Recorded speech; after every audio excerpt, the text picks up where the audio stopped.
c'est un système hybride solaire et éolien. Donc nous avons conçu une carte ici qui est commandée par un microcontrôleur en réalité, qui est en bas, pour pouvoir commander une pompe, n'est-ce pas, pour pouvoir arroser. La pompe, elle est là, elle fonctionne, n'est-ce pas. Voilà. Donc notre tension de service est de 24 volts, raison pour laquelle nous avons utilisé ces voici de 24 volts. La pompe aussi, c'est une pompe de 24 volts. Donc on utilise 24 volts pour pouvoir alimenter la pompe. Donc ce contacteur là, c'est juste pour la puissance, n'est-ce pas, pour pouvoir faire fonctionner la pompe. Maintenant, l'objectif c'est d'arroser un champ de 1 hectare d'oignons. Maintenant pour une alimentation en permanence, n'est-ce pas, d'eau, on a utilisé un système hybride, n'est-ce pas, où on va mettre du solaire et de l'éolien. Le site choisi c'est à Taïba Ndiaye. Pourquoi Taïba Ndiaye? Parce que à Taïba Ndiaye la vitesse des vents elle est assez intéressante, n'est-ce pas? Mais aussi l'irradiation solaire aussi est assez intéressante. Donc raison pour laquelle on a choisi Taïba Ndiaye. Donc ce système là, donc c'est une carte qui a été conçue comme ça. Par exemple ces deux potentiomètres là remplacent, n'est-ce pas, les capteurs solaires est là pour l'anémomètre pour la vitesse des vents.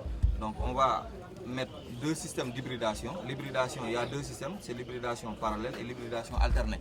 Donc quand on est en mode hybride, en fait on est obligé de varier les deux, par exemple, affecter un certain nombre de pourcentages ici, un certain nombre de pourcentages ici, pour faire fonctionner la pompe. Donc il faut un certain nombre de pourcentages en solaire et un certain nombre de pourcentages sur le vent pour faire fonctionner la pompe.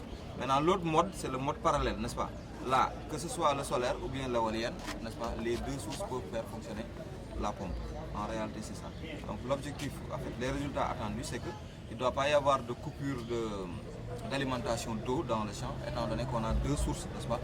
Voilà, une source solaire et une source éolienne. Donc on ne peut pas investir en fait, sur un champ d'1 hectare, des millions, et avoir des problèmes d'adduction d'eau, en réalité. C'est ça. Donc d'autres me diront pourquoi pas uniquement un système solaire, ou bien pourquoi pas uniquement un système éolien. Je leur répondrai en disant que vous mettez, ça c'est pour de faibles puissances, n'est-ce pas? Pour de faibles puissances, on peut utiliser une seule source d'énergie. Mais pour un champ d'1 hectare, n'est-ce pas? Bon, on suppose que là il faut mettre, n'est-ce pas, deux sources pour pouvoir vraiment assurer la continuité, n'est-ce pas, de l'eau dans le champ. Le système aussi a été étudié, estimé.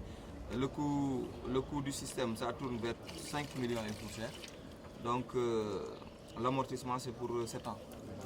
Donc quelqu'un qui investit sur ce système-là, pour 7 ans au moins, tu rentres dans tes fonds, le système continue, voilà, à fonctionner.